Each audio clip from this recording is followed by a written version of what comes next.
Good evening, everyone. Welcome to this evening's flight from Vigo to Santander in Spain, the western part of Spain. Tonight we are flying the third leg of the Spanish pilot skill tour, and this time we are flying with a TBM 900. So this is the first time it's not an Airbus, the smaller plane. And the special aspect of today's flight is going to be that we are flying an Epsilon flight plan, so a Yankee flight plan. It means that we are going to leave Vigo on an IFR route.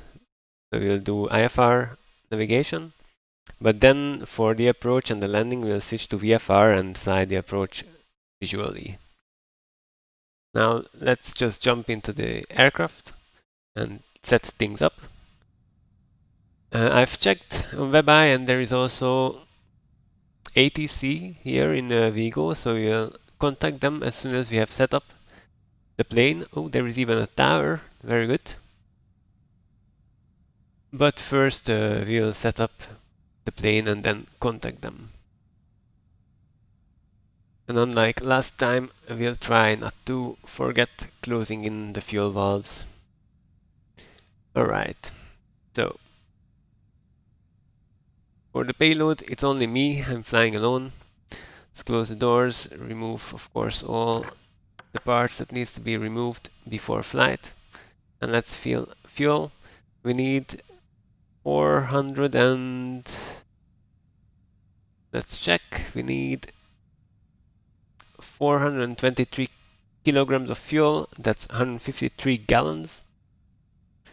So we'll put 160 gallons in total to be safe. 160 gallons and then close the valves. Good, that means our takeoff weight is around 5,800 stones, and that's necessary to know because that means we have a rotation speed of around 80 knots when we take off. Good. I will set up a GPU so I don't have to use the battery too much. I will set the parking brakes. Parking brakes are set, and I will remove the chocks. Alright.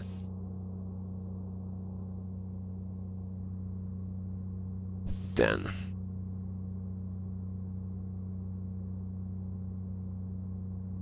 we can turn on power from the GPU.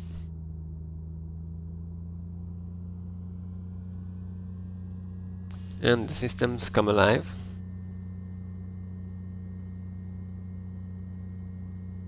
And while that goes, I will have a quick look on the frequencies we have to contact.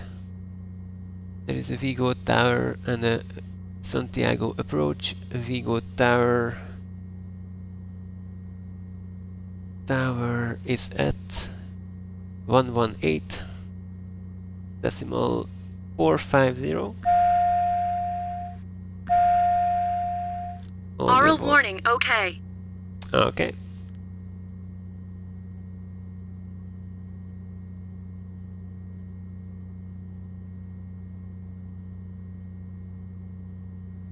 We will have to first start with filling in our flight plan. Pause system test, okay. Okay, and we will leave from runway 01, which is a change. So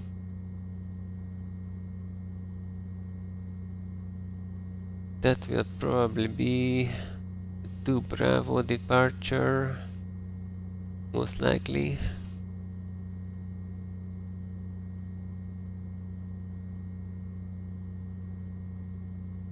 Okay.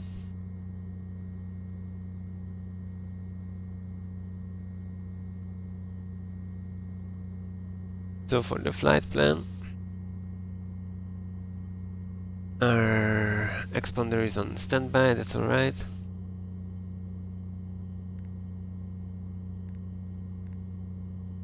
Okay, let's do first the flight plan. So for the flight plan, we leave flight plan, clear flight plan. So we leave indeed Santander. Vigo Lima Echo Victor X-ray, and then just gonna have a quick look at our documentation.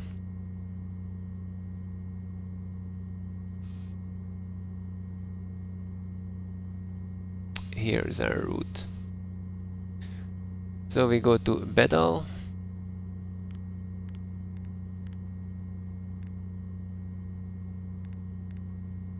I'm gonna zoom out a bit so we see things are good. That's correct. Then from there we load in an airway, and the airway is Uniform Zulu 406, and we fly that to ZMR Zulu Mike Romeo. Okay, airway loaded, and then from there we are going to fly direct. We are going to fly a VFR route to Santander. This Lima Echo Sierra Alpha Salamanca. Not Santander, Salamanca. Or is it the airport called Salamanca of Santander? Salamanca. Yeah, indeed. The city is Salamanca, and the airport is Santander. But that's in brief. Matacan, that's the name of the airport. Okay. So we just ask Lima Echo Sierra Alpha, and then definitely alright. Okay.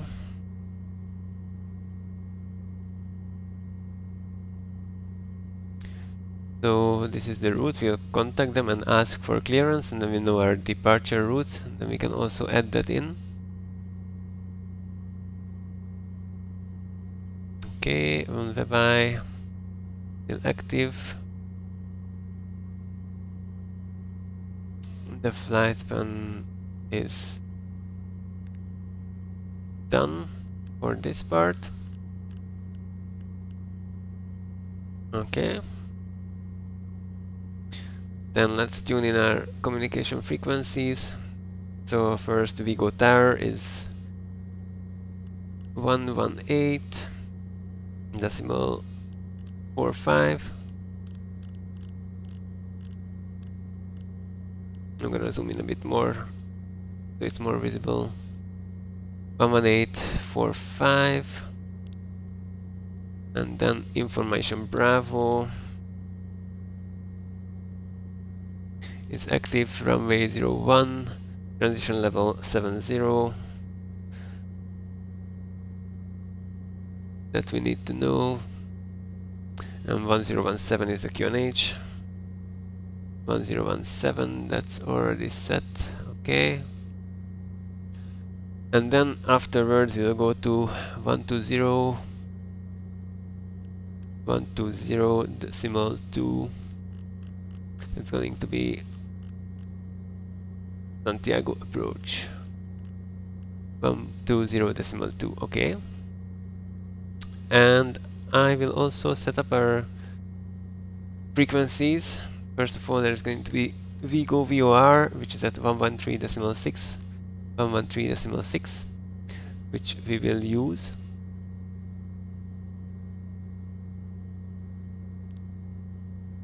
Okay, it's tuned. Let's contact ATC in a moment and ask for clearance. This is Vigo Tower. And who is at Vigo Tower? Okay, somebody who's already been doing tower for a while, so hopefully it's gonna be fine. With the Spanish people, I have mixed experiences. Okay, we are tuned to the frequency, that's fine. Okay.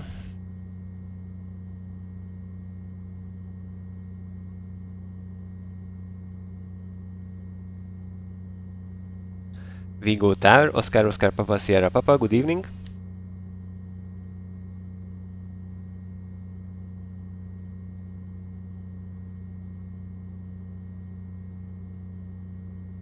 Good evening, Oscar Oscar Papa Sierra Papa. Oscar Papa Sierra Papa, TBM 900 at the General Aviation Apron, requesting IFR clearance to Santander, Lima Echo Sierra Alpha with information Bravo.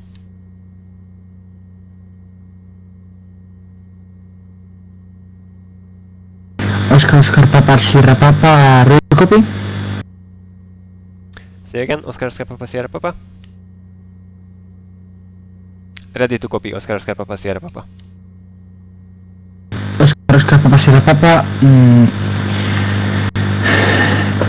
cover transport is 1033, flight plane approved, initial 100, terminate 1017, and via Radial to Bravo.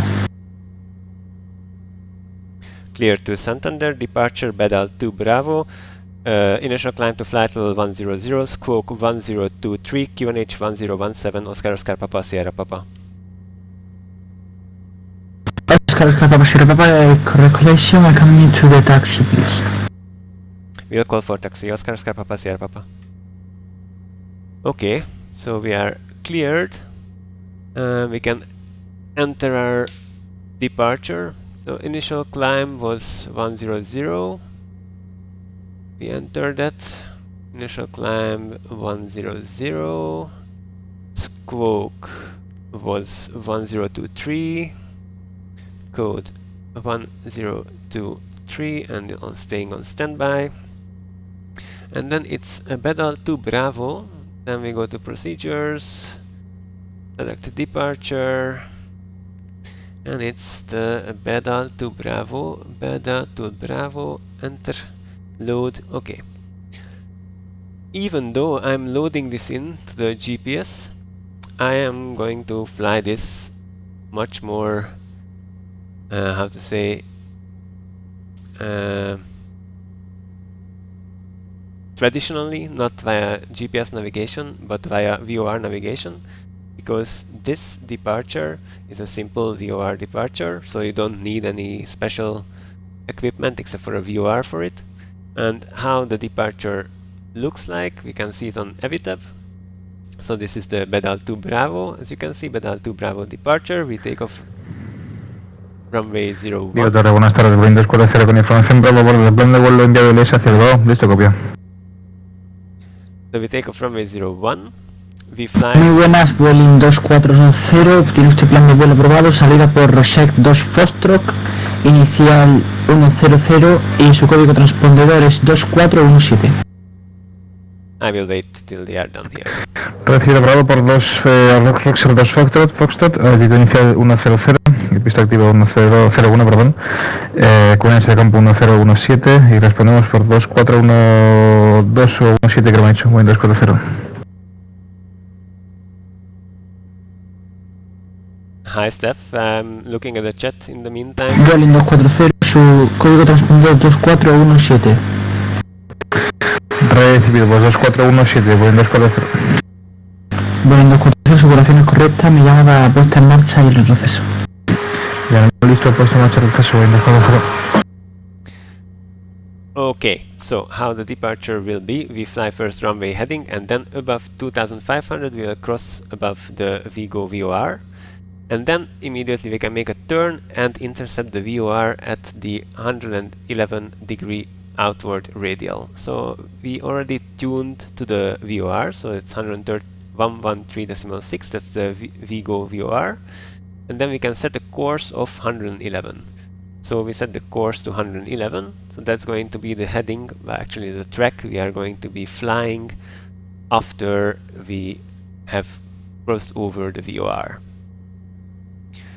And for that we will also put in the DME, which is also from the VOR, and I would like to also see the direction to the VOR. So now the direction to the VOR is the thin blue arrow, our course is the green arrow, our deviation from the course is we are right of the radial, and our initial heading is going to be runway heading, so we'll still set that, and we'll take off runway 01, so runway heading is 014, 014 heading 014. 0, 1, 4, 0, 1, 4, and I can tell to Steph that the TBM 900 is really worth it. It's the nicest general aviation plane in X-Plane 11 right now, I think. It's really nice to fly, it's very detailed, systems are really good, and it's really also nice for learning IFR because, well, it has the Garmin 1000, so you can do anything with it, like with a bigger plane you could do. Okay, so our instruments are set, the transponder is set, QNH set, initial climb set, initial heading is set. So we are not going to fly it in the magenta line following GPS, but we are going to use the VOR for navigation and do this departure. Okay, and you can see that the runway heading right now more or less is the same. So this is the runway heading which we set, and it coincides with the direction of the VOR, so the VOR is really in line with the runway. Okay. We'll start because they asked us to contact them when we are ready for taxi, so we don't have to ask permission for startup. That's usually the case with the general aviation airplane anyway. And for that we are just going to follow the checklist. It's not the simplest plane to start, but it's also not very difficult if you follow the procedures. So the man override control is backwards. This is here, it's backwards. Let's check. The throttle is at cutoff, check. Strobes go on, check. The aux BP fuel switch goes on. Aux BP fuel switch goes on. I will put on the headset so I'm not gonna get blasted with the noise and we can hear each other still.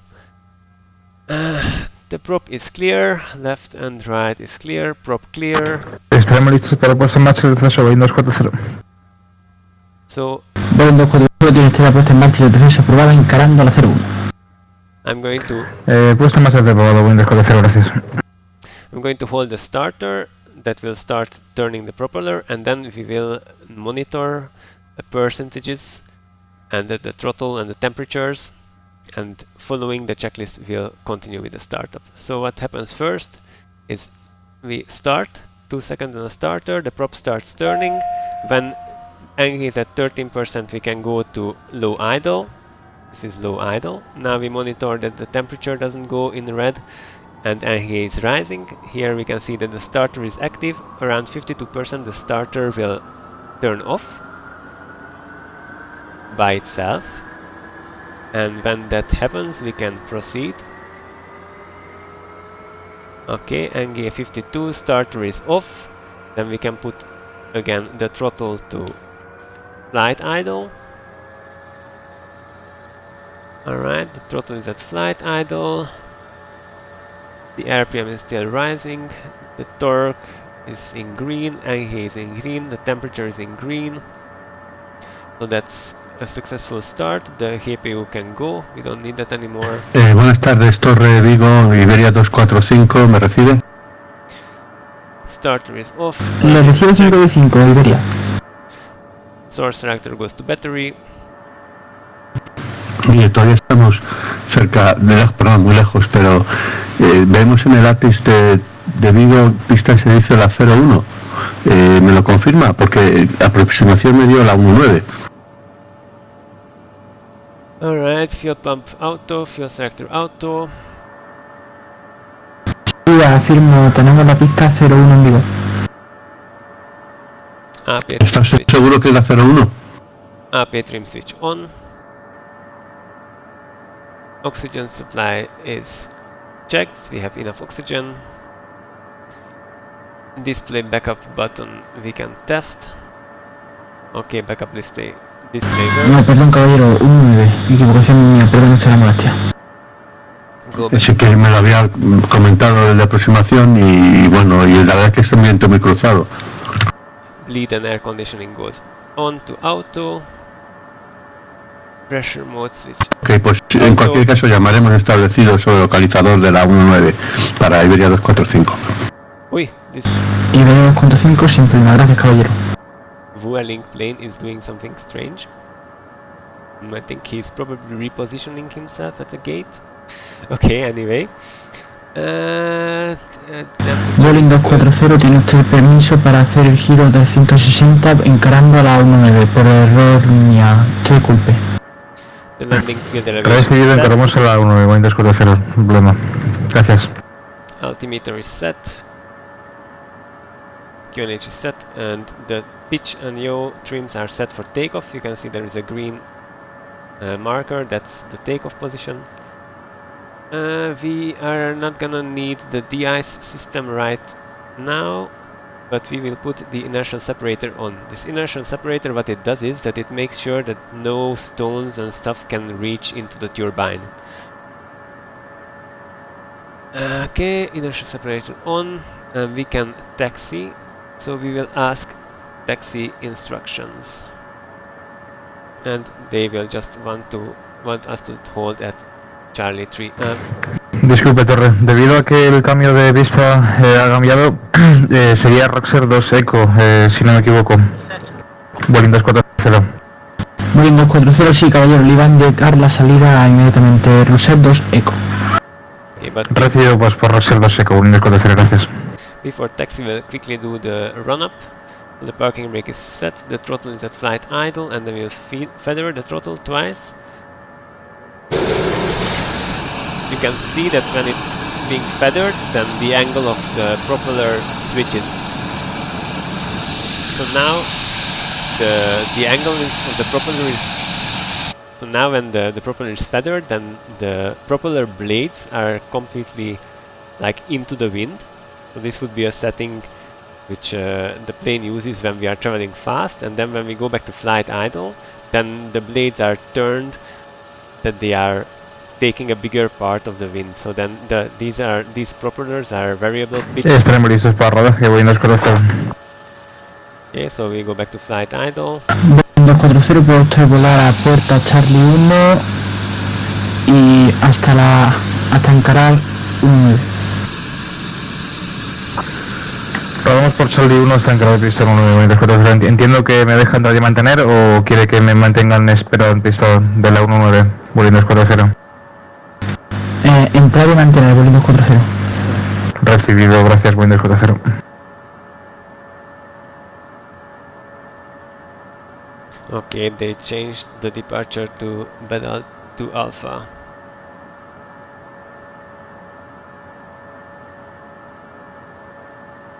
Okay, to Alpha, copied.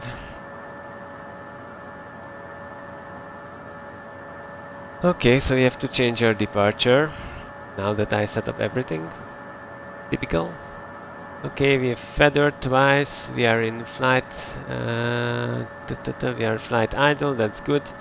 We'll set flaps takeoff. And the ice is still not needed. Flight controls are already checked. Trim is set. Disculpe, también tenía que comentarle que tengo un mapa por defecto, con lo cual no tengo calle de rodaje hasta encarar con pista, sino que tiene que estar en la pista para poder hacer la vuelta de 360 grados, de 180 grados, Monte 240. Okay, so then the departure now is to Alpha. Boeing 240, sí, bueno, caballero, me refería a que cruzara pista, hacer el giro allí en la cabecera de la pista 19. Sí, solamente para aclararme yo, porque tengo un mapa de efectos y la primera vez que voy a despegar en esta pista, y a veces que me suele ocurrir que en el mapa en sí bien les aparece pista de rodaje, pero a mí no, por eso solo por aclararlo, Boeing 240. Ah, no, sin problema, caballero, Boeing 240. Okay, with 2 Alpha there is a bit more interesting, because you also are going to be using a non-directional beacon, the Victor Oscar November beacon, and we can tune the relative direction of that beacon, the relative direction to the airplane of that beacon with an ADF instrument. So that's the automatic direction finder. We can also put that on here.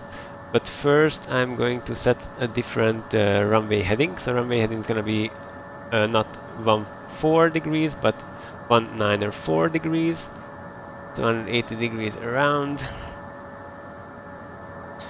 194, okay.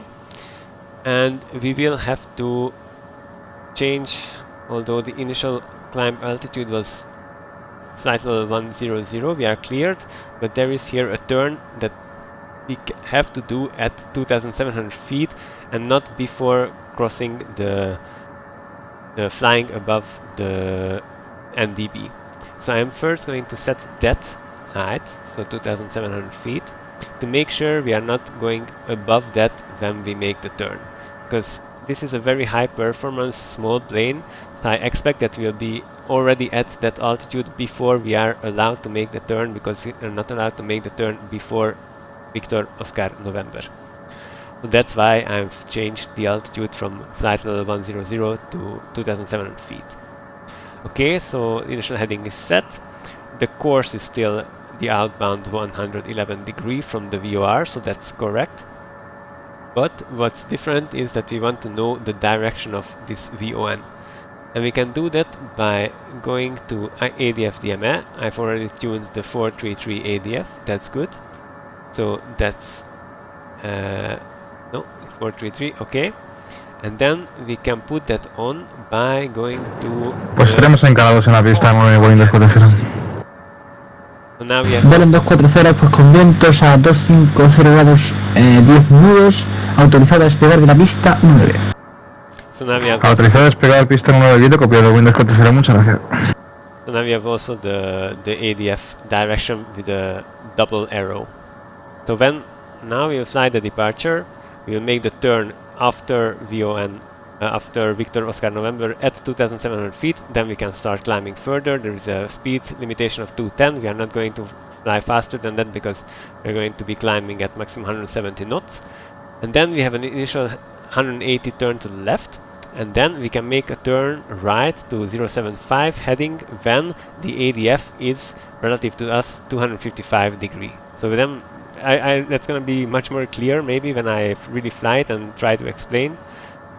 But this is the idea for the departure. Of course, you can just use not VOR mode, just GPS mode, but then it wouldn't be the pilot skill tour if I did that. So I prefer to do it like this for today. Okay, so everything is set. We are ready for departure. I'm going to go back to the checklist.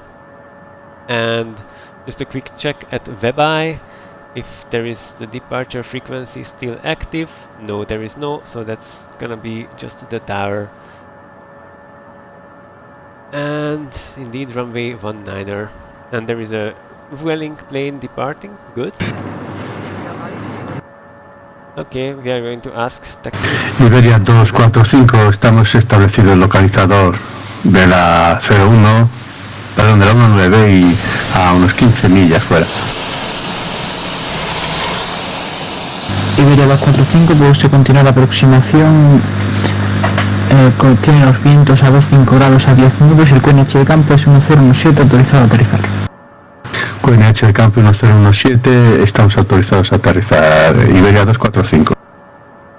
Boeing 240, por favor, ponga transpondedor en modo Charlie. Pasamos Unicom 228, Boeing 240, muchas gracias, buenas tardes. Okay, we'll have to wait a bit because there is another Boeing plane arriving. 240. There is an Iberia plane coming in for runway 19 and we have to backtrack on runway 19. Disculpe, se me ha cortado la comunicación en el último momento, ¿me puede repetir por Boeing 240? Boeing 240, si lleva el transpondedor en standby, por favor, cambio aquí. Recibido, estaba puesto, pero hay veces que me suele fallar, lo voy a determinar. Vale, muchas gracias. It would be so nice if they spoke also English here, but okay. Sí, efectivamente, se me ha salido por algún motivo. Boeing 240 ya está corregido. Pues Boeing 240, pues te escucharon. Boeing 240, puedo escuchar Unicom 122,8, que tengo un excelente vuelo y hasta el próximo vez, gracias. Pues pasamos a Unicom 228, así, discúlpame, Boeing 240, buenas tardes, sí, gracias. Digo Torre, buenas tardes, con información desde a bordo en plataforma para visual a Santiago, Delta Sierra Foxtrot. Okay, so they are asking us to switch to Unicom. Muy buenas, Oscar Kilo Delta Sierra Foxtrot, pues tiene código transpondedor 7111. Copiado, correspondemos en 7111 QNH 1017 Delta Sierra Foster. Okay, but this is a Delta Sierra Foxtrot, pues cuando esté listo para rodar me llama. bit strange. They are asking us to switching to Unicom, but then there is this other guy who is also next to us on the apron, and they didn't ask him yet. I don't want to go to Unicom as long as... okay, now so everybody is going to Unicom. Okay, then we go to Unicom. Fine. And then we are just going to announce that after the landing... Okay. So we are going to announce that... Oops. We are going to announce that behind the landing A320 line up, backtrack, we will backtrack, runway 19er, and we are only going to do that when we see him land, because it might be that he wants to exit the runway here. So as you can see, the runway is on the edge of a cliff. There is their landing airplane. We'll wait for that, and they will most likely not exit here, but we'll let them pass first, and then okay, somebody is not as patient as we are. That's gonna be interesting. Okay, let's hope they're going to hold in any case. But then it's not gonna be behind them, but then it's gonna be behind... we're just gonna taxi to holding point Charlie, what is this? Holding point Charlie 1, runway 19er. Okay, taxi lines go on. Oops, what did I do? Why can't I? Okay. Taxi lights go on. Taxi lights go on. Nav lights on. And then parking brakes go off. And we are rolling.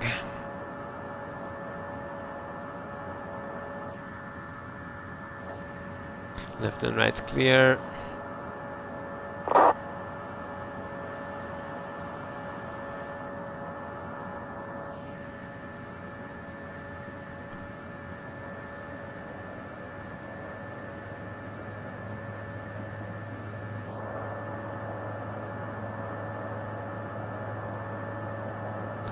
Alright, parking brakes on.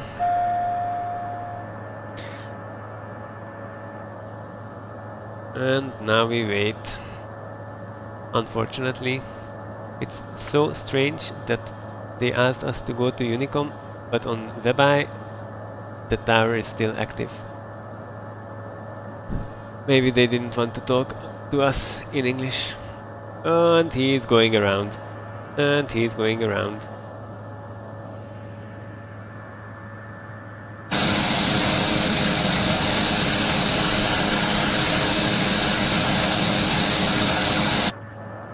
Okay, but then please taxi.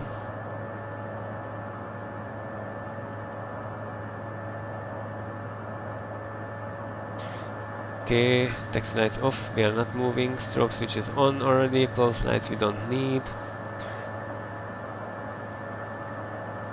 Fuel levels checked, altimeter checked, landing field elevation is still correct, takeoff distance is fine, we will rotate at 80 knots, engine instruments all in the green, and the battery charge is good. Okay, we can roll a bit further, so taxi lights go on, parking brake goes off, and we can hold to the holding point. Parking brake is off. Parking brake on. Parking brake off. Okay.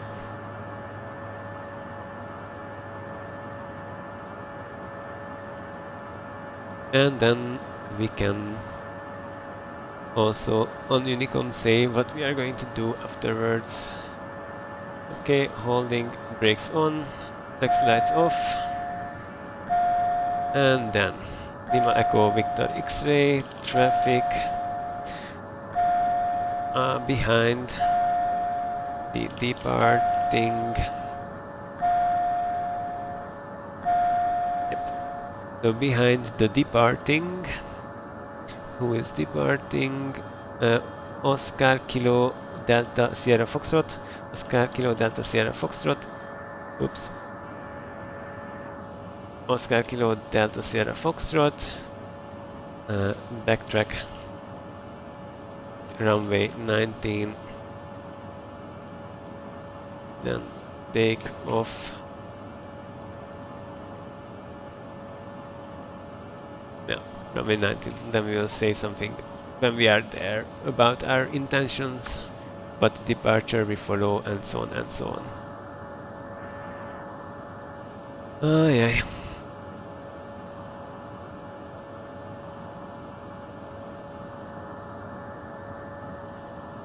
Okay, he has already turned around. We are just gonna wait for takeoff.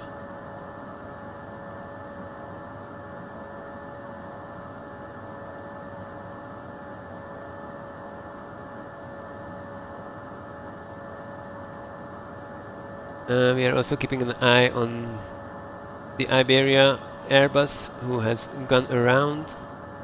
Is just turning crosswind, so I think we can still easily take off before he comes back for another approach. So that should be fine.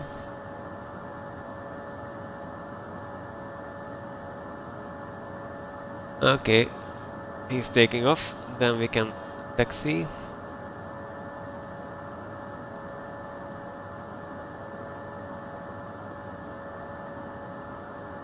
Okay.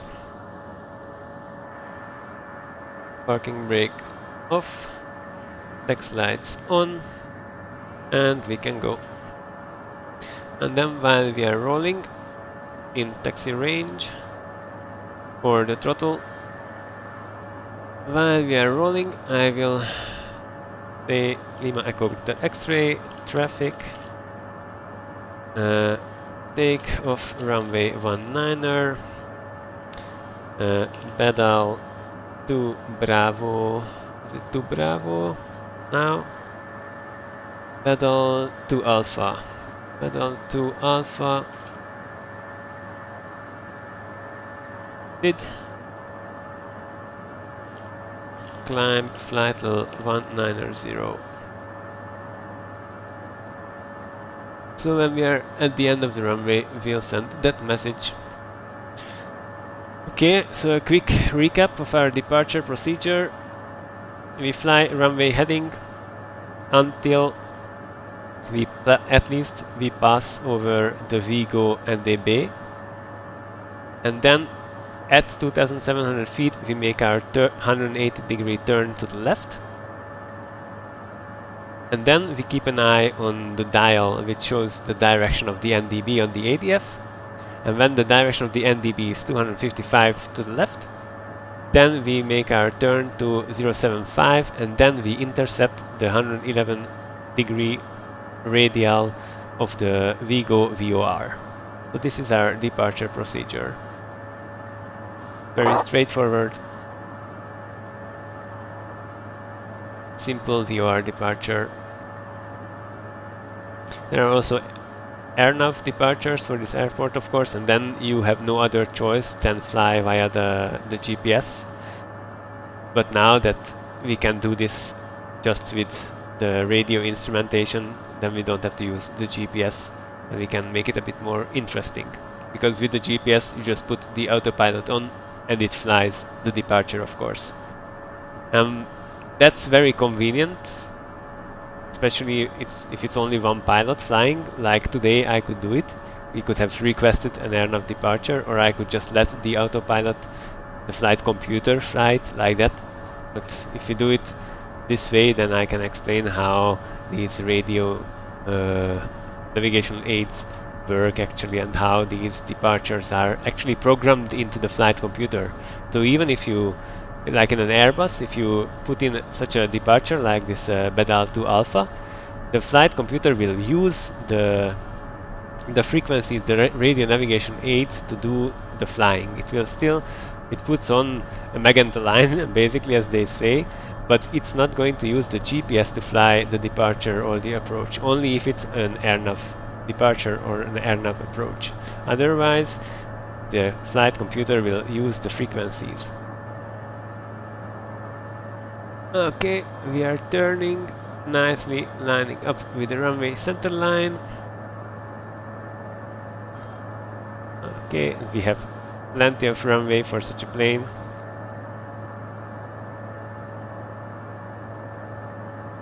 Okay, step on the brakes. And now, our initial climb speed, we are going to climb in flight level change mode, and the initial climb speed is going to be 124 knots. That's the best initial climb speed in a TBM. That's the V epsilon, so that's the best rate of climb. And what else? We arm heading mode, and we arm heading mode and flight level change. I'm going to put this down here so we can see what happens. We put the landing lights on, pulse lights on for visibility. Flaps are set. We are good to go. Okay, goes the message. And then first at 50% torque, we see if the plane nicely stabilizes. So here's the torque, goes to 50%. All parameters nice and stable in the green. And now with applying the power, the only thing we have to make sure is that the torque doesn't go above 100. Okay, 97, good, brakes off. Oh, there is a lot of rudder necessary. 80 knots, rotate, keep the center line. Okay, then we push down the nose, gear up, flaps up, and then autopilot on, yaw damper on, and then we monitor things. So you can see, I will put this up also, that this double arrow will turn around. When the double arrow turns around, then we are over the NDB. That's the limit when we can earliest make the turn left. So that's in the description of the departure. Not going to go there now, but you can see that it's still pointing forward. We are leveling off at 2700. I'm going to pull back the power a bit because I don't want to speed up too much. And you will see that very soon this is going to flip around. When that flips around, then we are just above the NDB. Okay, you can see it starts to move.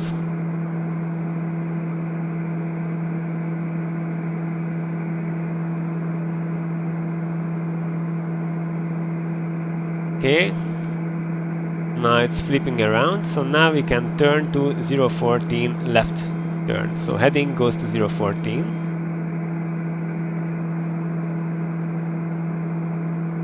014,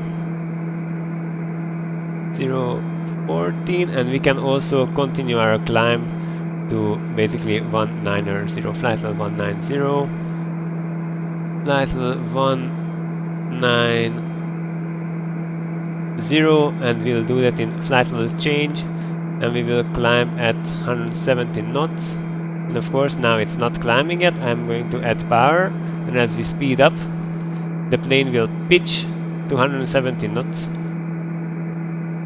and that's gonna be setting our climb rate. So now you see we are speeding up, and now the plane will pitch up and we start to climb faster. Good. Now we have to keep an eye again on the dials, because when now the double blue arrow, so this one, is at 255 degrees, then we can turn right. So we actually have to turn right before it's at 255, because we want to have the NDB at 255 from us while we fly outwards. So we will wait till like 260. So now, and then we go heading 075. Heading 075. Heading 075. 075. Good. You can see that the plane is trying to stick to the 170 knots by changing the pitch. We are still climbing nicely. And now the NDB is at 250 from us, so it's not 255 but 250, it's fine. And we are heading 075, so we are flying outwards on this track. The next thing is going to be intercepting the VOR radial of 111 degrees. And for that we can already arm the nav mode, because the nav mode now uses the VOR and we have set that we are on course. So it will automatically intercept that outward VOR when we get close enough. We'll see. Just quickly go over the checklist. The climb speed is set, trims are set, yaw damper are on, landing lights and taxi lights are on still. We are not too high. We can switch the burrow to standard because 6000 was the transition altitude, so burrow goes to standard. Also the backup. We set the throttle to around. And we go back now a tiny bit with the throttle because we are high enough to turn off the inertial separator. We don't need that now because we are high above. There is no more particles that we have to filter out from the inlet of the turbine. And when you do that, then the torque will rise. So now, after the inertial separator is switched on, you have to keep an eye on the torque because it's going to rise around 20-ish%. And you have to make sure that the torque is not going above 100. We are above the clouds already, but there are still some clouds above, and the outside temperature is not too warm, so I'm going to also put on the pitot heat, and that's enough for now. We'll keep an eye on the wing for icing. It's probably not gonna be a problem. And in the meantime, we are soon going to be intercepting the radial. I want to show that when that happens. So you have seen that throttle also rise to 97%. That's very good. That's a good power. The DI system is set, and now we are at the cruise checklist, so that's fine. We go back to the flight plan. Again, this flight plan is now not being flown by the computer. We are flying the departure half manually by the radio instruments, the nav aids. Again, I have to always adjust the power a bit because as we go higher the torque drops. This is normal, and then you can adjust to a higher torque. And at 10,000 feet I will turn off the landing lights too. Now you can see that we are getting close to the radial. This is our deviation, and now the autopilot turns to the right to intercept that radial, and it will fly outwards on that radial. Very nice. Good. And now we can turn our landing lights off. The pool lights can also go off. And we are simply flying that radial. Good. Now there are two options. We could just switch to GPS navigation and fly that, but I actually know that our flight plan is from VOR to VOR, so I'm just going to tune to the next VOR and then fly directly towards the VOR. I'm going to do that in a second. Just going to see if we need to do anything else before I do that.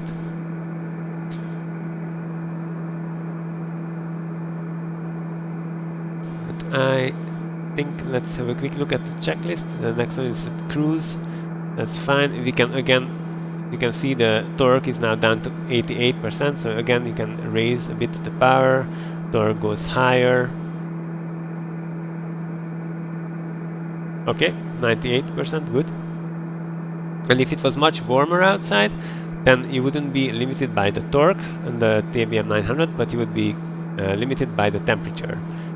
So if the turbine temperature could also be higher if it was warmer outside, and then the turbine temperature goes earlier to the red than the torque would be in the red. So then that's why you always have to keep an eye on all the engine parameters, because depending on the atmospheric conditions, different engine parameters limit your maximum power. Okay, and let's again have a quick look. We are climbing, that's fine. We don't need this map anymore, or this one. We can load in the maps for our arrival airport of Lima Echo Sierra Alpha, Salamanca. And we will see which direction we land from, because now there is an exact side wind, 12 knots of crosswind, exactly perpendicular to the runway. So we can choose 21 or 03. Actually 08 and 26 doesn't exist anymore, they are high bass.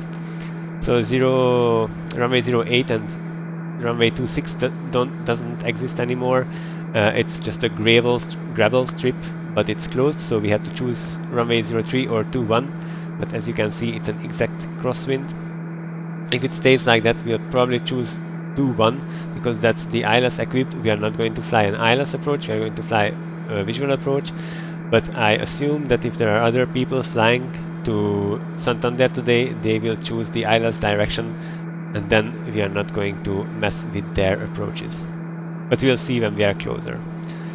Okay, so the next step is that I'm going to tune in to the VOR frequency where we are flying towards now. And that VOR, actually you can see in AVTEP 2 in the flight plan. If I go to my flight plan, then you can see that we are flying towards Zulu Mike Romeo. So that has a frequency of 117.1. So I already prepared actually a 117.1. What I'm going to do now is I will set the heading to current heading and switch from nav mode to heading. So now we are in heading mode. Now I will switch between the two VORs. So now we are tuned to VOR 117.1, and then with the clicking on the course button, we are basically setting ourselves. If I detune the course, you can see that the needle is away, so it shows that we will have to fly right to the selected 079. But if I just click on the course dial, then it tunes the radial we are flying on. Now it's tuned, so I can switch back to nav mode, and that means that the computer will just directly, the autopilot will just fly towards the VOR, slightly intercepting, because we are not exactly on the radial itself. We are still very far from the VOR itself. That's why the distance between 1 degree is still quite a lot.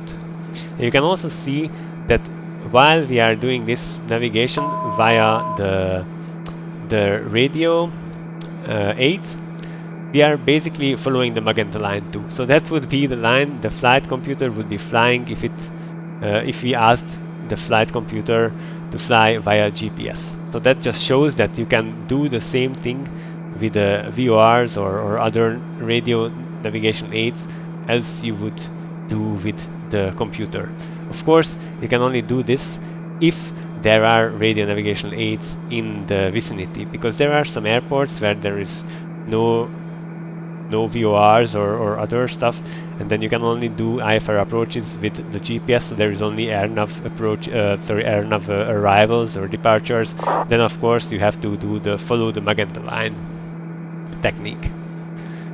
Okay, we are leveling off at flight level 190. I can now raise the power again, go back to 97%, 98% torque. That's good, and we are speeding up. We are already at Mach 0.4. This is still a quite fast plane. Now a quick look to WebEye. So there is no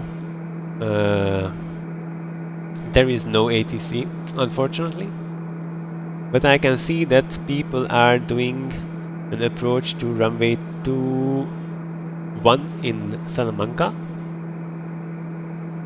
I will still confirm that later. So we remember runway 21 for us.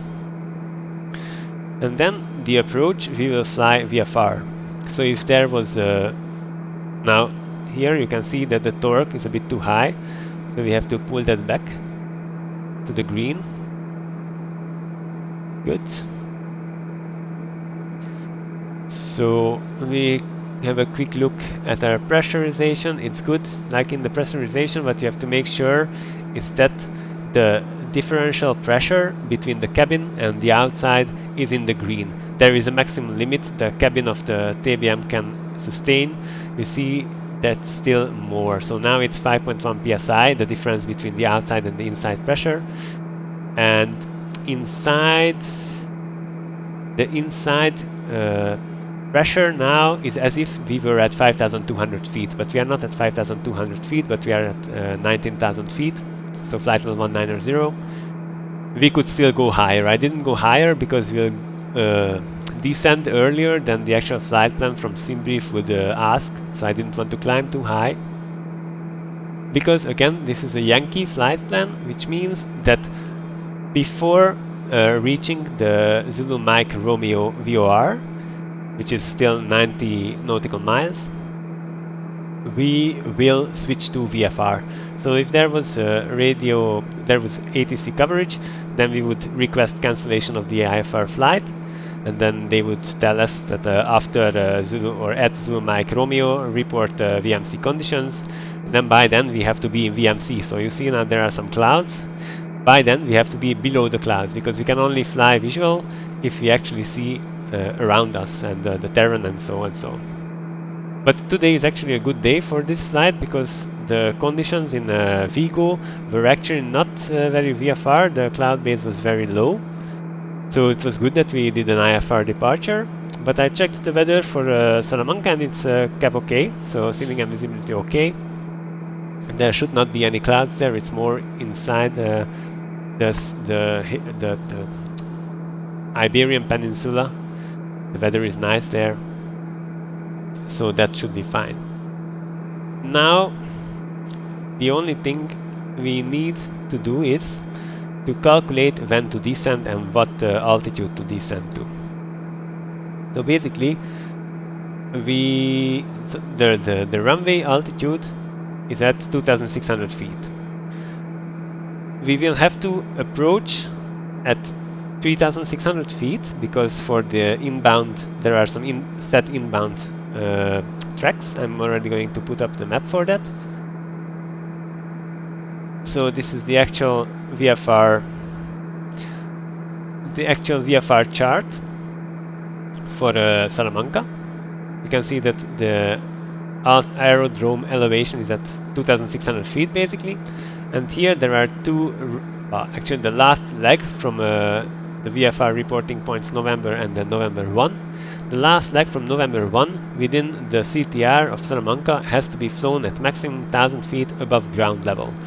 This is more or less flat ground. You can see there are 2,800, 3,000, 2,800 elevations here, so we could fly at maximum depth, but we'll just fly 1,000 feet above the aerodrome level, so that's 3,600. So by November 1 we have to be at 3,600. It makes sense that we don't want to be too high if there are still clouds, because you have to be below the clouds. So we will aim to be at the VOR, where we switch to VFR flight at 5,500 feet. Why do we choose 5,500 feet? There are two reasons. First, that in Spain the VFR altitudes are not east and west differentiated, but north and south. So they are 90-degree rotated clockwise. So in Belgium the rules are that if you are flying heading 0 to 179 degrees, then you have to take the odd numbers. So 3,500 feet, 5,500 feet, and so on and so on. So 3,000 plus 500, 5,000 plus 500, these are the VFR altitudes. And then if you are flying westwards, then they are 4,000 plus 500, 6,000 plus 500, and so on. Now in Spain, the whole thing is rotated 60 degrees because most flights, they say, are north-southwards. So now if you are flying between heading 90 and 270, then you have the odd plus 500 rule. So 5,500 would be actually a valid VFR flight altitude, but of course it's not true anymore because these flight levels are only valid when you are flying more than 3,000 feet above ground level, and 5,500 is still below this 3,000 feet rule. But since not everybody knows this, I'm just going to stick to 5,500 feet for the illustrational purpose. So that's gonna be fine. We are still 70 miles from the VOR, so we still have some time. Now we would have to figure out when to descend. Now I could do that manually because we know we have to descend from 19,000, so flight level 190 to 5,500, so that's 13,500 feet.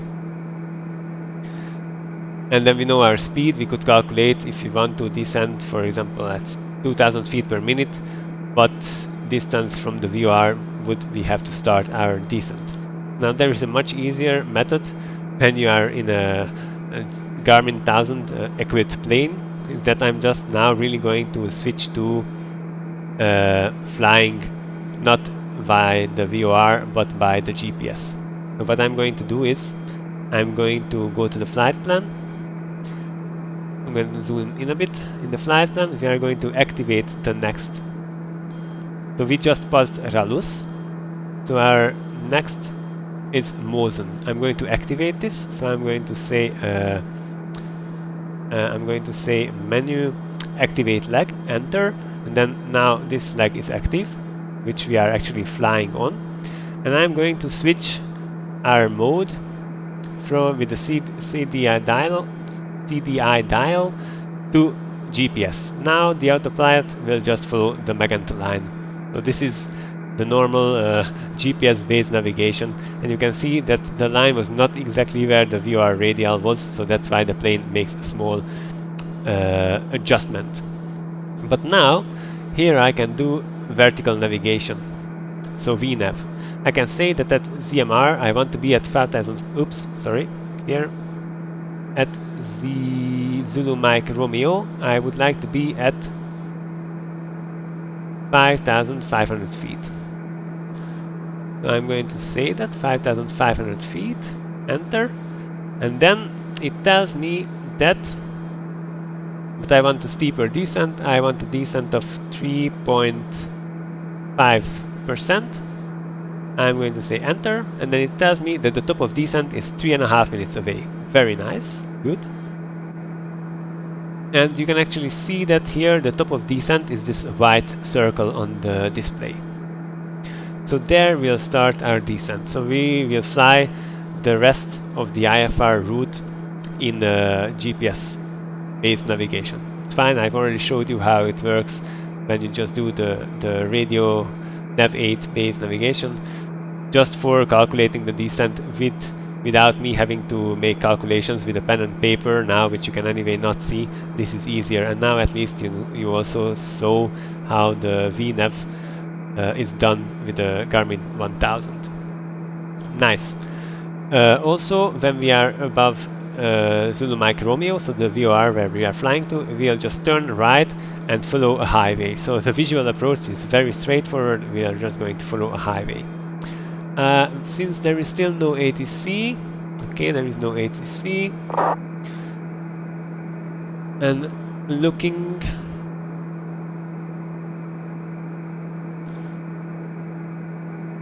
okay, everybody landed in Salamanca from the north, so we are going to do that too. So runway 21. I'm going to write a message, and we are going to say Lima Echo Sierra Alpha, traffic, top of descent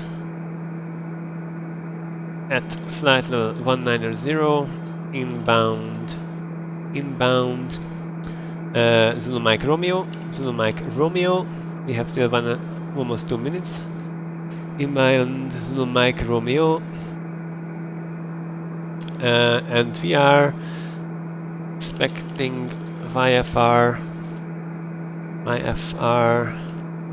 arrival via November 1, then Vfr, then join, we are going to join the right hand downwind runway, right hand downwind runway 21, right? 21, just a quick check. Runway 21, yes. And right hand downwind, yes, that's also correct. Runway 21. Vertical track. Okay, vertical track is within 1 minute. So now we can set the 5,500 feet where we want to descend initially. 5,500 feet. Okay, so 5,500 feet is set, and then you can click the VNAV button, which arms the VNAV, and then automatically the flight computer will start the descent when we intercept the descent path. I will show you how that works also, so no worries there. And I'm going to leave the VFR chart out because we are going to use that. Okay, we are 14 seconds from top of descent.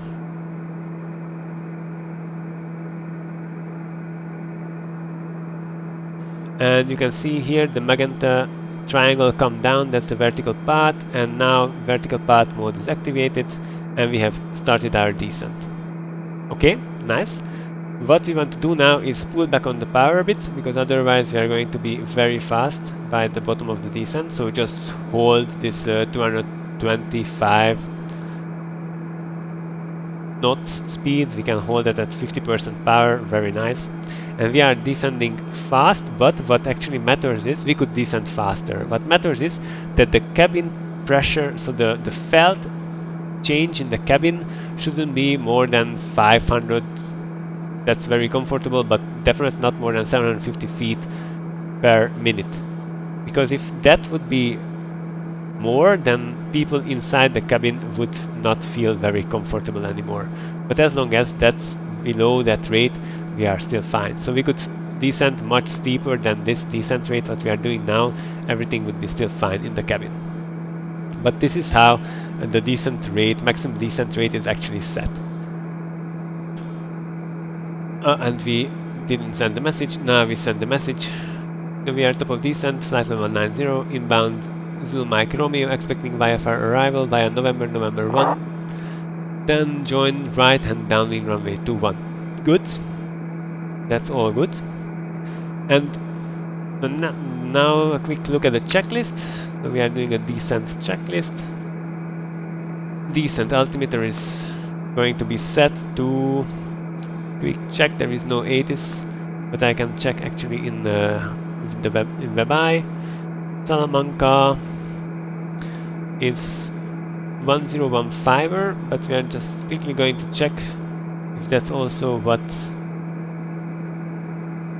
Okay, in my sim it's 1016, so we are going to note 1016. The transition altitude is 6,000 feet. So at 550 we can already set the local QNH, that's good. Go back to the VFR chart, good. DI system is still on because we're still gonna go through clouds and it's cold outside. While we are descending, we should also put the inertial separator on, because that's gonna be on for landing. And the fuel is still balanced. Okay, next gun is going to the approach checklist, so we can leave that for now and just put back the flight plan so we see where we are.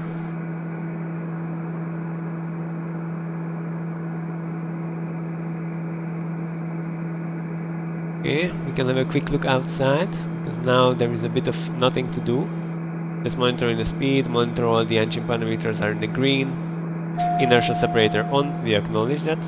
That's good because we put that on. And we are still 20 miles from where we will switch to VFR. We have to be in VFR conditions by then, so that's something to keep an eye on. Should we not be in VFR, we would probably ask a hold above this VOR and descend further, but now that there is no ATC, of course, we cannot really do that. But we could in practice do that. We could hold and descend in the hold. Okay. Also, if there are questions in the meantime regarding what we have seen so far, just feel free to ask in the chat. Now that there is not much action going on in the flight deck, I can always answer, of course. Okay, we are almost crossing flight level 100, then we'll turn on the landing lights.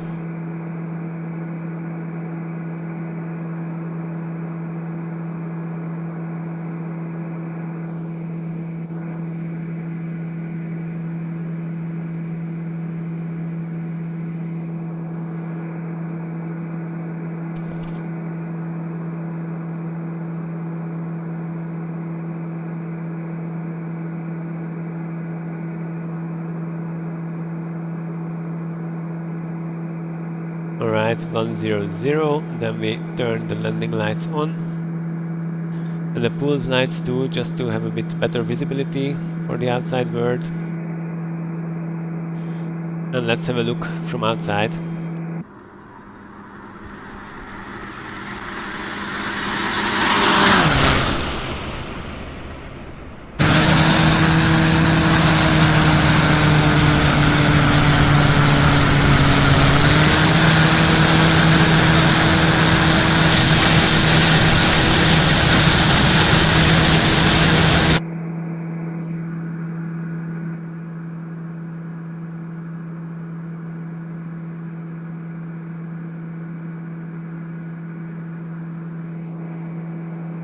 Ooh, where's the pilot?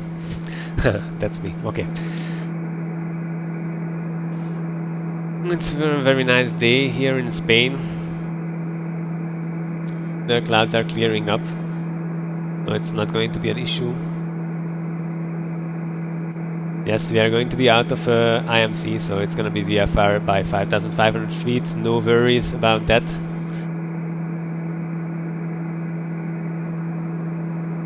We'll actually do it very nicely, and we are going to make an announcement when we are there.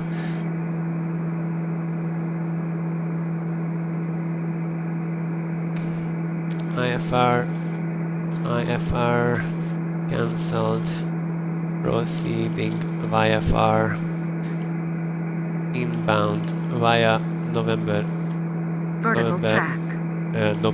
1, expecting runway, I cannot type, expecting runway 21 after joining right hand downwind. Okay, I'm just going to switch to heading mode before the autopilot takes us too far. So I'm already in heading mode. At 5,500 we will level off. And maybe we will have to descend a bit further.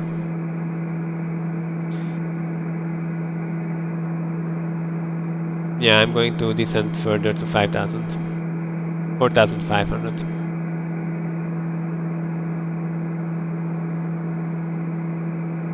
And in vertical speed, so descend further to... okay, we don't have to. The clouds are just gone. Perfect. Very nice. Okay, so we are keeping to 5,500. Altitude is still on. And now we can turn right.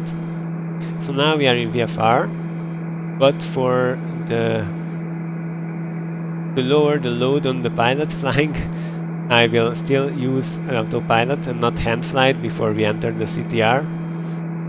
We want to go a bit further back from south because we will need to find the highway that we have to follow. So there is going to be a highway which you can see here, but we are still much further away, and we have to follow that highway, and at the end we will need to keep that highway to the left of us. So that's in the description of the approach, that we need to inbound keep the highway to our left hand. Now we are going to look out for the highway, and the highway is there. This is the highway. Not that amazingly clearly visible, but that's the highway. And we also have, of course, the possibility of just putting a GPS map on and then have a look. So the VOR was somewhere here, and now we have to follow this highway down south all the way to almost all the way to Salamanca. Then we'll turn right and then make our approach to the airport. But first we want to catch that highway, fly to the other side of it, and then go south. I'm just going to put back the approach chart. So the highway is there, it's still to the front. This is the highway. We can still fly a bit faster. Let's go to 200 knots.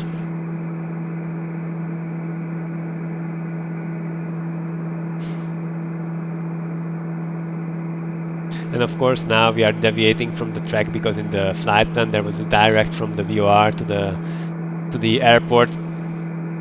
So that doesn't really matter anymore. What I could do is I could put in a frequency which is at the airport to have a backup option to know where we are relative to the airport, but as you can see the weather is really clear, so it's not necessary. We are just going to do it fully VFR visual flying, no problem. The only thing to keep in mind now is that we have to descend to 3,600 feet by November 1. So at November there is no limitation, but by November 1 we have to be down to 3,600 feet because the airfield elevation is 2,600, and here on this inbound track we are only allowed 1,000 feet above ground level, not field level, but ground level. It's more or less flat here, so we can just fly 3,600 feet. Okay, I can see the highway turning, and then we are a bit further. Then I will turn also south and fly along the highway to the south.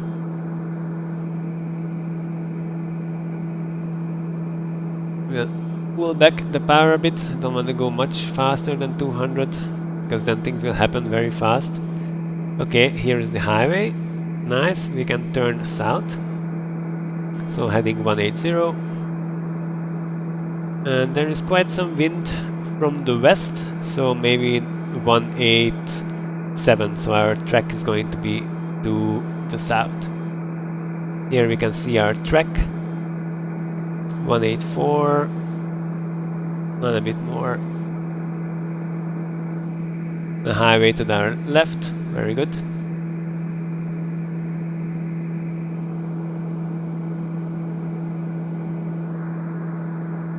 Let's cheat a bit. Okay, we can also fly a bit more east, west, east, southeast.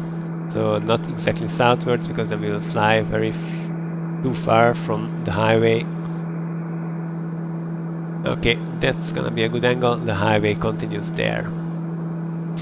So actually, in real life, the first VFR reporting point where we would contact the tower is inbound November. And thanks Bas, yes, the orthos are really nice here. And, this is the Spain UHD orthos, really nice to fly with, really pretty. Okay, so it would be inbound November where we contact the tower and say request landing instruction, and they would tell us, okay, via November 1 approach and report runway in sight, or already clear us, report right and downwind, depends. on traffic and so and so. But so the first reporting point is actually here. There is like a building which is unfortunately not in explain, but there is like an agricultural tall building where they probably store some grains or something. So that's where the reporting point is. So then after that we will probably descend to 3600. So now this would be the point where we contact them. We can also say Lima Echo Sierra Alpha overhead November inbound November 1 and the traffic. So Lima Echo Sierra Alpha traffic overhead November inbound November 1 at 5,500 feet. And we also should have switched to local QNH, which is 1016.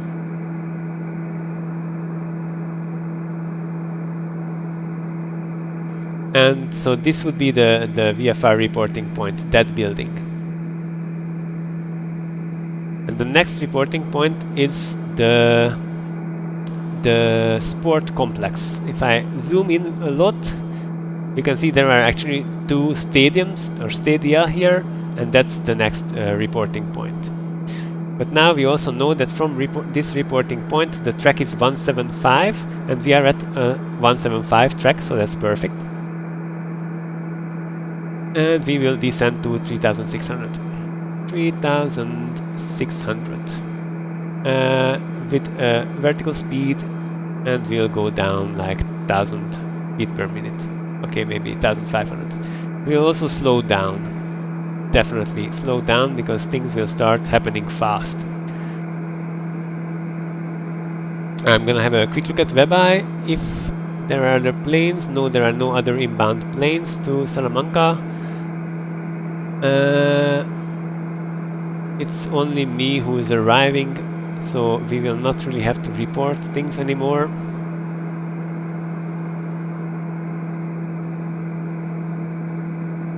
Where are the stadia? There are the stadia. And we need to keep this road half mile to our left. That's the description. We'll turn a bit more to the left, because I have a feeling we are getting a bit away. And really slow down much more. Of course, when we level off, it's gonna be easy. And then when we are almost at the stadia, we will have a heading of 114. And then we'll make a left turn heading 114. It's basically have to fly above this industrial area, and if you zoom in to the left, you can already see the lights of the airport there. Okay, so we will make our left turn heading 114, heading 114, and we'll basically have tailwind, so we'll not have to correct for the track. We are going to say LESA traffic overhead November 1 at 3600 feet. We'll join right hand downwind for runway 21. Okay. Now we are at 140 knots. We'll already put the flaps take off, which the limit is 170 something for that. 178 knots, and it's also the limit for the gear extension. We'll raise the power a bit to not go too slow.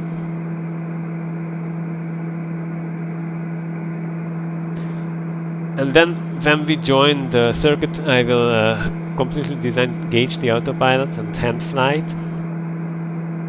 But I will leave the yaw damper on, because otherwise it's quite a powerful plane and it's not so easy to hand fly like that.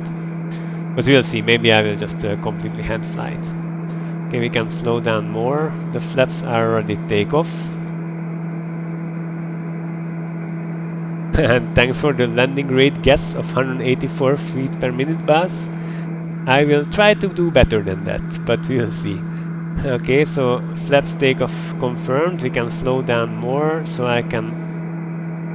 gears are down. That will also help bleed off some speed. And our approach speed will have to be 85 knots. So let's say we fly the downwind at around 100 knots. And then we will slow down from there. Okay, soon we'll have to turn left.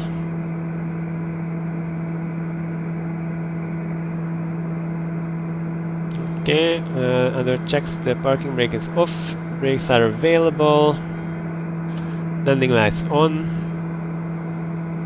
and I will, to remind ourselves, set the heading of the runway. Oh, sorry, sorry, popcorn. So autopilot disengaged, and I was setting the heading of the runway to remind ourselves to its heading. Okay, now we are hand flying, fully hand flying. The flight director goes off, and we still want to stay at 3600. Okay, we are about to make our turn to join right hand downwind. Going to put it away. Okay, I think it's good. We turn to right hand downwind. So now we have to fly more or less the direction of 01. 03. So heading of 30.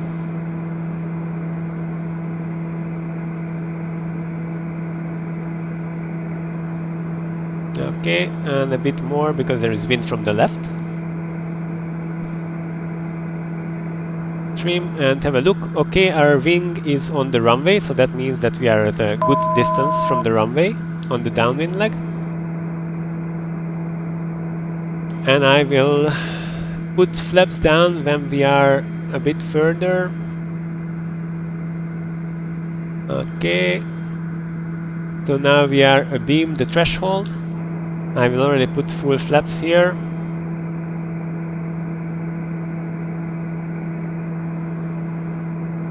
And slow down a bit more.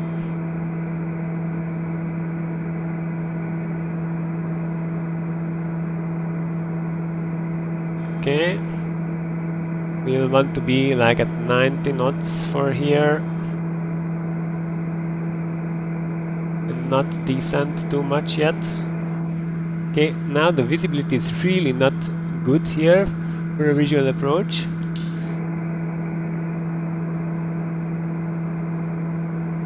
But we'll still fly a bit downwind, then we'll turn base. Okay, a bit more power to not go below our approach speed. We are a bit slow already at this phase. More power.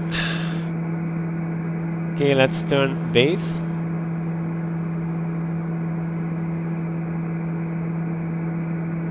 Power management in the TBM is not easy. Very sensitive, and you need to trim a lot. There is a lot of torque.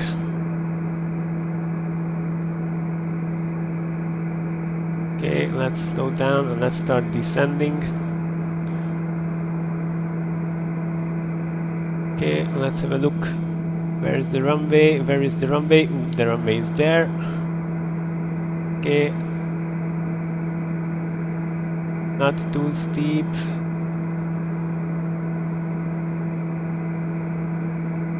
Okay, we are too red, too white, that's good. 500. Now a bit low, let's go back to the center line. Okay, too white, too red. Let's slow a bit more down.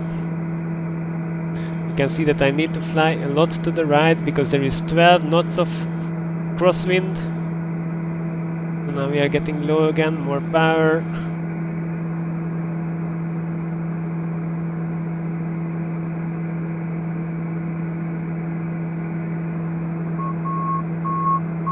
Okay, less.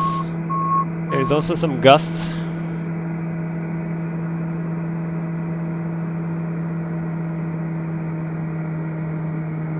Okay. Glide flop is good. We'll decrab at the last minute when we transition to the flare. Not too slow, not too slow. Okay, we will transition to the flare, decrab. Ah, butter. Nice. We are just in flight idle because we have to roll much further. We'll exit at Charlie 3 if I'm right. It's not the first exit because the first exit is to the military apron. Well, it wasn't the most stable approach, but we corrected. It's very difficult at the low power end, very difficult to adjust the power. So we'll take the next exit. Not yet, maybe not yet the next exit. Okay, the second exit, yes, Charlie 4 is still to the military. We don't want to go to the military. Oh no, we can take, no, they are too fast, we are not taking Charlie 4 anymore.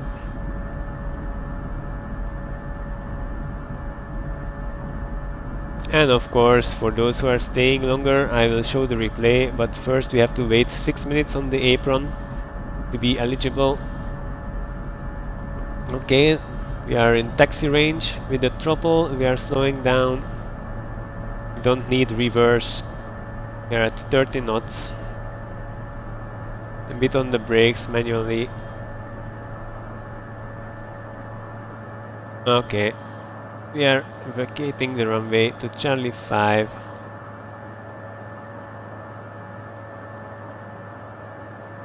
And we will clean up everything.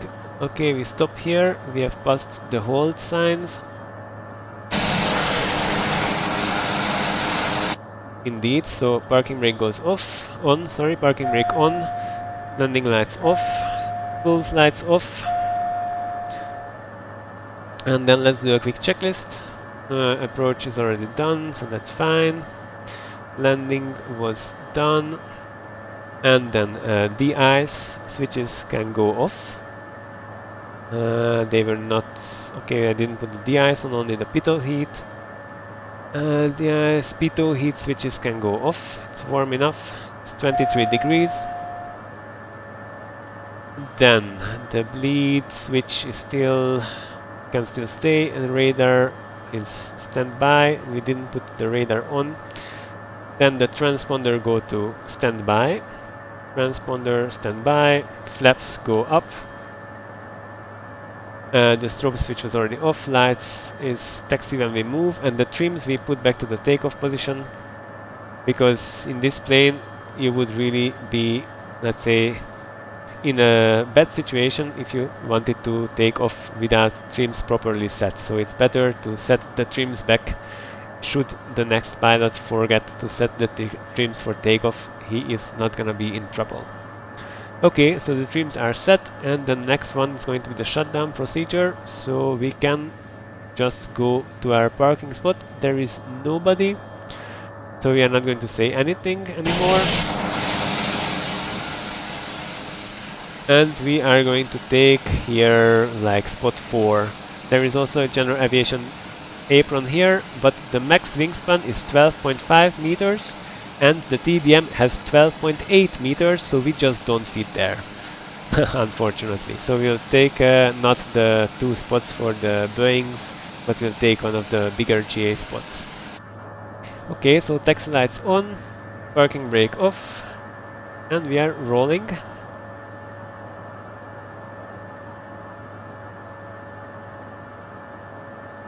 We don't need a VTAB anymore, so I will put that in the pocket.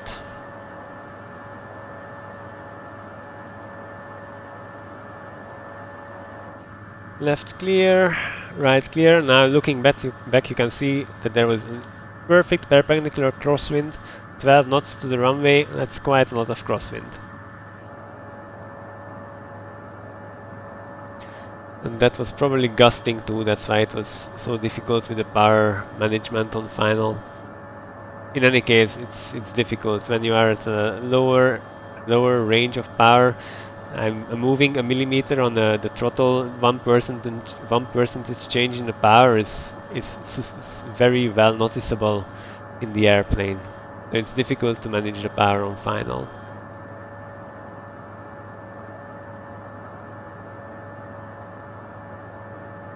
Alright, so these 2 spots are for the Boeings. We are not going to take that. But we'll take the next one to the right, and then the second spot to the right. Okay, here to the right. And then the second one, we go to taxi range. And that's spot 4.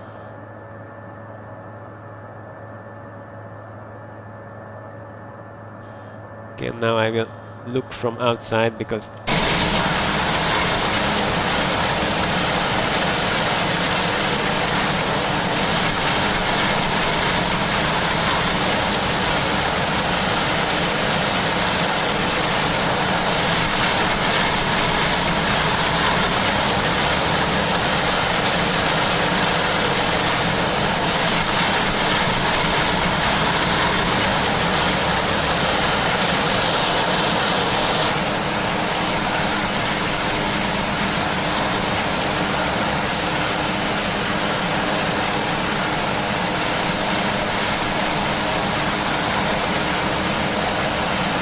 alright, parking brakes go on. Taxi lights go off.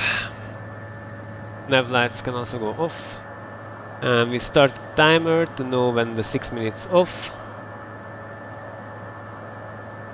Okay, timer started. We will have to wait, unfortunately, a bit. But until then we can do the shutdown checklist. Also, we need the timer anyway after we reach our parking spot, because we'll have to wait 2 minutes before we shut down the engine. So parking brake is set on, bleed switch can go off, the air conditioning can also go off. We acknowledge the warnings, that's normal. The throttle is flight idle for 2 minutes, so for still 1.5 minutes the throttle is flight idle. The taxi lights have gone off already. The AP trim switch can go off, so the autopilot trim switch goes off. Don't need that anymore. And then the throttle will go off in another minute or so.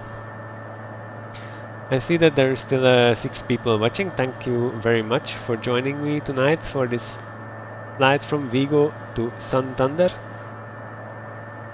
If you have any questions, feel free to ask still. I think it was a very nice flight. My first flight actually on the IVAO network, following Yankee flight rules. So first departing with IFR and then later on having a change in the flight rules. Now only one change.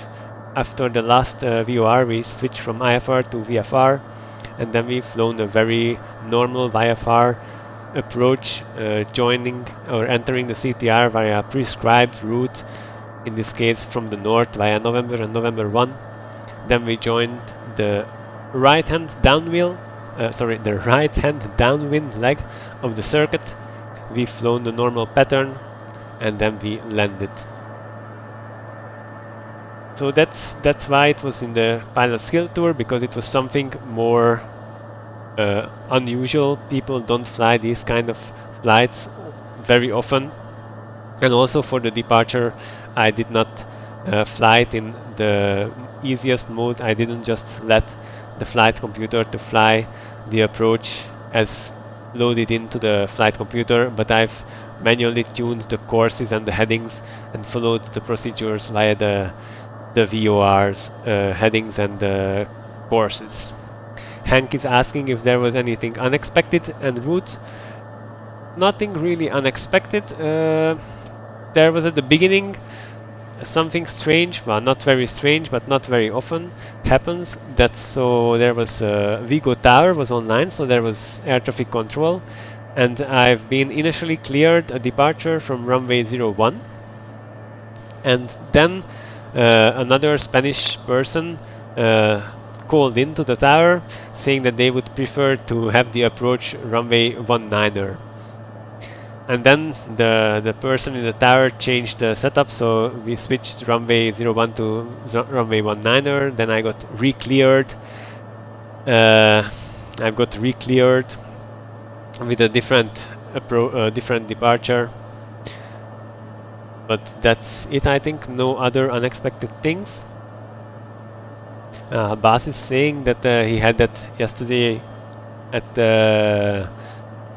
somewhere in Norway, the change of runways. And that's when it's very useful in the simulator. For example, in the Airbus, I know how to do it. That you can load in an alternate flight plan. So also for departure, you can immediately set up 2 flight plans with the 2 runways. Then if there is a last minute change with the departure, then you can just click, activate the how is it called, the secondary flight plan. You can activate the secondary flight plan, and then you have immediately available the departure from the other runway. So that pilots do that in real life. They prepare always in advance for all the situations that could come. But for example, in the Garmin 1000, I don't think it's possible to, at least definitely not in the simulator, I don't think it's possible to do secondary flight plans. So here I had to, I mean, it was not a big change because I also just load in a different departure, but I already started explaining the departure with the VOR angles and so for the northward departure. Anyway, that was the smallest thing. I'm just going to quickly stop the engine because we have passed already the 2-minute limit. So the throttle can go to cutoff. Throttle goes to cutoff. Then we monitor still quickly the parameters. And when the engine in the propeller stops, then we can put the inertial separator also off, because then we don't have to protect the turbine anymore.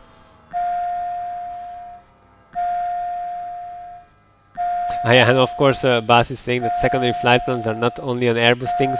Of course, I came with the Airbus example because I fly in the simulator with the Airbus. So that's what I was thinking about. But of course, secondary flight plans are in every commercial bigger plane. Okay, so the throttle is cut off. We can put the inertial separator off. All the external light switches can go off, so strobe light goes off, other light switches were not on. Internal switches are already off, the fuel pump off and manual, oxygen switches are already off, and now we can ask people to install, we can ask the ground personnel to install our chocks. Then when the chocks are in, then we can set the parking brake off, and these are the error messages and warnings we expect in a nominal normal situation to be here when we can turn the plane off. So that's fine. 6 minutes has passed, so I'm going to disconnect from the network. Okay, we disconnected from the network. I'm going to shut down the plane, so you just pull down the crash bar and it's all shut down. And now we can have a look at the replay of the landing. Okay, let's do this. Maybe here, a bit more back. Okay, so this is a good place to start.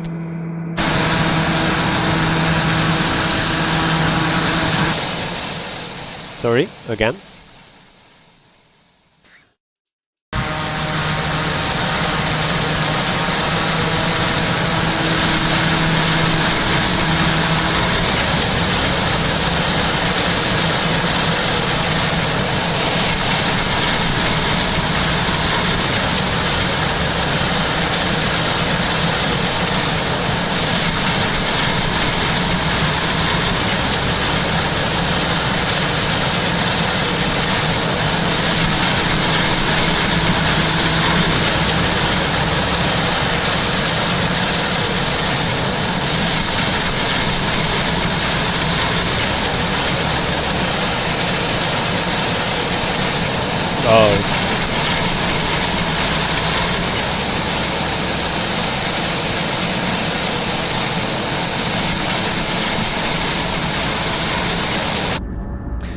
Okay, let's go back once more.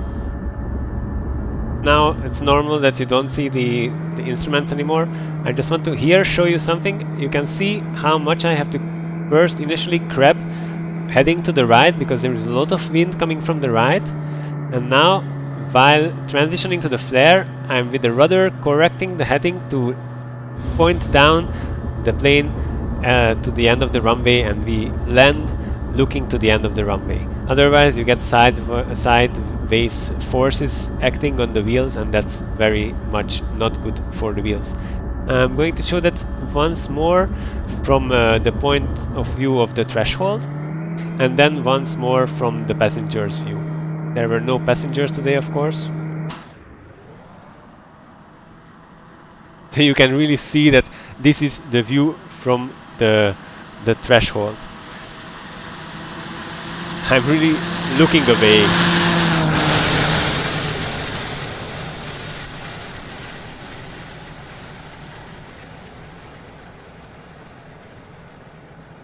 And there's the landing. A bit off the center line, but nicely decrabbed. So that's good. Could have been a bit better on the center line, but the touchdown rate was very nice, and also the heading was very good. Then once more, maybe from the passenger's point of view, which today were virtual passengers, of course.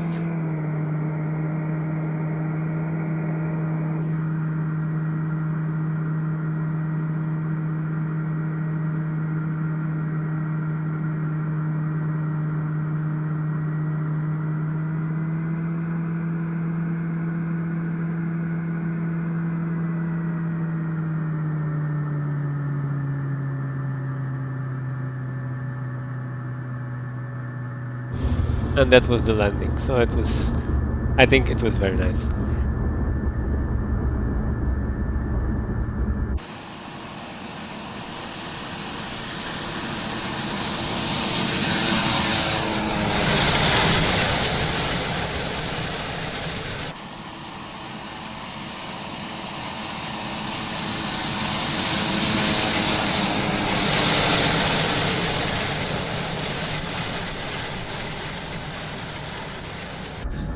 Yeah, I wouldn't want to stand exactly under the threshold, as Hank says.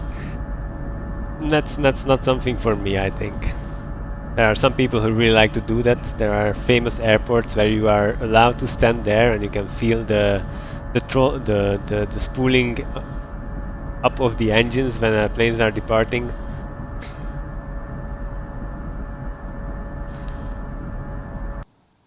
Alright. That's the end of today's flight. Thank you for joining. Probably the next week there's going to be another stream with the next stage. And the next stage, I will still quickly look at that. So you have time for last minute question, if there is any. I'm going to check what's the next stage for the tour. And the next stage, so leg 4, for the Spanish Pilot Skills Tour of 2020 is going to be from Salamanca, so where we arrived, to the smaller airport of Madrid. It's going to be a flight with a light aircraft, so there they really require a flight with a light aircraft. It's a short flight because we are not so far from Madrid. Today Madrid was already my backup, my secondary destination. And the airport is called the Cuatro Vientos. So it's not Barajas. Barajas is the main airport, but it's a small general aviation, and I also think maybe military airport to the west, but I think maybe just general aviation. It's gonna be a scenic flight. I will probably fly it with a smaller plane, so not with a TBM. We can fly it VFR. There is no requirement. So that's gonna be probably a flight where we can just look at the ortho of Spain. Okay. Again, thank you for joining. And I will see you the next time. Fly safe and bye-bye.